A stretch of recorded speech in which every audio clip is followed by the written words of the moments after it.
Hi golfers and welcome. We're back in my golf hallway after a couple of weeks of traveling and I'm super excited to continue giving you guys some of the things I've learned along the way, even in the last couple of weeks when I was competing more myself again. So let's jump into it. So today I want to talk to you guys about the close relationship between your swing path and your weight at setup. And when I say weight, I mean the kind of toes or heels type of weight distribution at setup, because it's heavily going to impact your path. And depending on where your weight is in the setup, you're going to have a harder or easier time to stay on plane.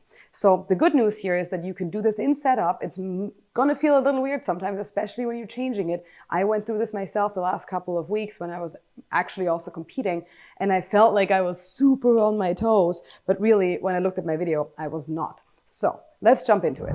All right, so personally for me, I have the issue of pulling my club a little bit too far inside. I don't really do it right through the takeaway in relation to, my path, but I do it like right here and then I get a little deep.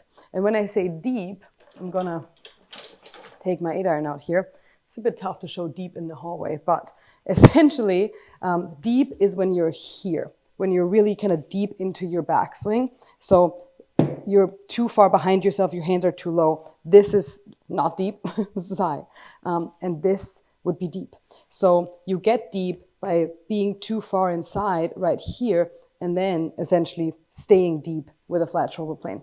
When you have the issue of kind of yanking your club inside right from the get-go, and this was a tip from my mentor and really good friend and incredible coach, David Leadbetter.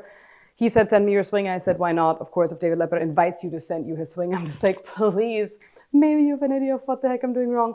It's funny because I obviously am a coach, but on my own swing, you are so biased by what you feel that it's really good to have an external perspective. And then there's also, David Leadbetter's perspective, which is like God's perspective, but that's a separate point. So essentially what he told me is that, Carolin, your weight's way too much on your heels. So this is what it looked like, essentially. I kind of looked like my butt was too far over my heels. And what happens then, your hands are going to suck inside almost automatically.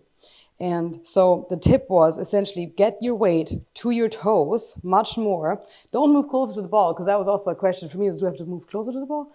So do not move closer to the ball, but keep your weight. Feel like your weight is more over the balls of your feet. And I've said this to you guys before, this is kind of standard in the setup, but again, you don't sometimes see it on yourself. So I actually had to play a couple of days with the feeling of having my weight on my toes much more with my heels off the ground, but it actually made for much more athletic posture. And when you try this at home, like I do in the hallway or on the course, you'll see where does my club track much easier now. It actually is so much easier for me to keep that club outside my hands. And this is the ideal position, the outside, your hands at 8 o'clock, and then it'll kind of start matching up at 9 o'clock. But if your weight is too far on your heels, you're going to be able to, you're sucking it in. You're going to tend to suck it in much more, which then in turn makes you come over the top, because if you are on your heels already in your backswing right here, your body's going to compensate and try to jump forward. So I also got really jumpy in my swing, which was mainly because of the weight distribution in my feet at setup. So here we're thinking that we're doing something wrong in the swing, when really we're doing something wrong in the setup that is a pretty simple fix, pretty quick fix. Yes, it may feel weird, but you don't really even have to have a swing thought. It's just a setup thought. So with that being said, I like, for my hallway people, I really like the drill of, pushing your heels as far as you can towards the wall right here, and then bending over without falling over, obviously. But this is going to give you the feeling, and I want you to, everybody's a bit built differently, right? So I want you to have the feeling of stand as far away with your heels from the wall until you feel all your weight in kind of the balls of your feet. I don't want you to be on your toes, but I do want you to be on the balls of your feet. So, and then start swinging the club and feel how much easier it now is to actually keep that face outside your club hands. And now feel how much easier it is to keep your club face outside your hands at 8 o'clock. And then you can hinge and you're going to stay a lot more in front of yourself, a lot in front of your body with your hands going back and starting to swing a lot better and a lot more on track. So next time you feel like you're struggling with your ball striking, make sure you take a video of yourself, make sure you check how far your butt, and usually you can tell this by, if you drew a straight line down from your butt, if your weight's too far in your heels, that line will be far away from your heel. If you're actually correct, that will kind of be right where your heel is.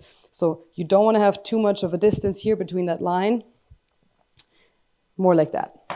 So super simple tip. I love this. Also, Mr. Leadbetter always keeps it super simple. That's my background in teaching as well.